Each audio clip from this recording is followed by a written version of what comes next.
Hello, community. Rainy Easter 2026 in North Carolina. I wanted to do a video about, I used to have satellite internet 30 years ago, which was in 1996, and it was called DirectPC. Like you probably heard of Direct TV, this was DirectPC, and it was satellite internet. I ordered it online from the DirectPC website, and it was mail order, and I I got it in the mail, and Steve and I hooked it up, and it worked. It was advertised as being 7 times faster than dial-up, which is what the standard was at the time, and 7 to 15 times faster. And it worked a lot better than dial-up. I'd say it was 7 times faster than dial-up. And but they also told you before you bought it that it wasn't like satellite TV where, I mean, you had to be exactly on the satellite. So you had like, it was called an azimuth compass, and you had to point it directly at the satellite. And they gave instructions on how to do it. And that took a long time. That took like maybe 45 minutes or an hour to get it set up right on the satellite. And it was in a yard. It was in a pole in the yard. It wasn't on the roof. And so, like I said, it worked well. The problem was if it was raining very hard, it wouldn't work. And and you couldn't really switch it easily back to dial-up.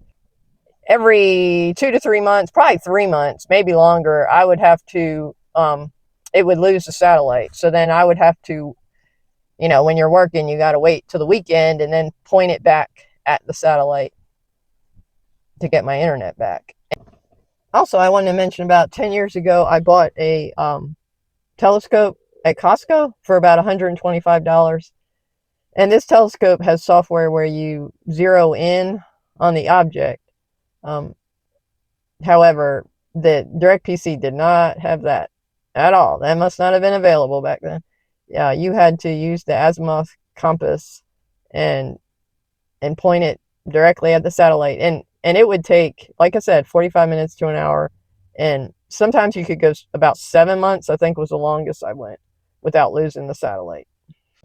So it was about $250 in my memory, which would have been about $450 in today's dollars. Now, Gemini was saying it costed about $700, which would have been $1,400 back then, or a little over. And I don't remember that. I think that might have been Direct Duo, which was a combination TV and PC satellite, which I did not have. I had Direct PC. Okay, so what websites did we use on the internet back in 95 and 96? Well, one was Amazon, which had started selling books online, mail order books. And I thought, that's a great idea, selling any book you want online. It was only books. And then the other one was Priceline, which I'm sure you've heard of. And William Shatner was doing a ton of commercials. Yes, so Priceline was pretty popular. And they would have this thing called Name Your Own Price, which I did not use, but some people did. And you could name your price, and you could get round-trip tickets for the price you named, like $20, $50. But you had to fly like in the middle of the night. And I just would buy regular plane tickets back then.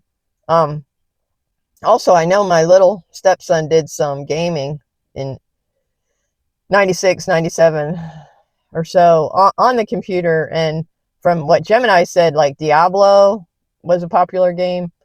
But other than that, he mostly used Sony, Sega, and Nintendo on the TV set. So that was basically what I remember of the internet back then. So I paid a lot of money for my first computer in 1995. I worked for a company called Maricel, which sold computer hardware and software. And Maricel was in Cary, North Carolina, Cary, North Carolina. And they were headquartered out of El Segundo, California. And we would sell hardware and software to retailers. And I got an employee discount, and I paid $3,500 for my first computer, which was a tremendous amount. I mean, that's like $7,500 nowadays. And I never paid that again. I would buy refurbished computers from from retired folks that would refurbish them. So they'd take my computer and then sell me one that they had refurbished, and that's much cheaper. But I didn't know anybody like that in 1995. So, and then the other thing I bought was a cell phone. So cell phones. So I had Motorola cell phones. That was like 1996. And the adoption rate for computers back then in 95 was 25%, which that surprised me. That seemed kind of high, but that's what it was. And then in 96, the adoption rate for cell phones, like I said, I had a Motorola cell phones, two of them. You bought, or you rented or bought two of them because otherwise you'd have no one to talk to if you didn't. So Steve and I would talk on the cell phones, AT&T subscription, but it was not, something that was unaffordable. Gemini was saying the phones costed $1,000 each. That was not correct, because it was not that. It was affordable.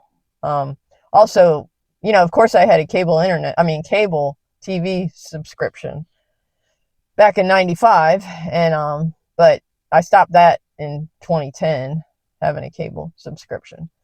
But yeah, so the Motorola phone, the adoption rate on that I looked up was about 15% in 1996. So, and Starlink. I've looked up Starlink to get, to use it at my home, and it's about $50 a month, and for the slowest speed. And I'm paying $55 to Spectrum for cable, so it doesn't behoove me to get Starlink yet. Now I can see it being good for if you're in an area that you can't get cable internet. That makes sense.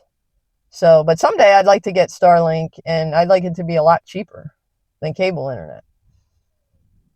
So I'm going to put up the nerd data for DirecPC versus Starlink.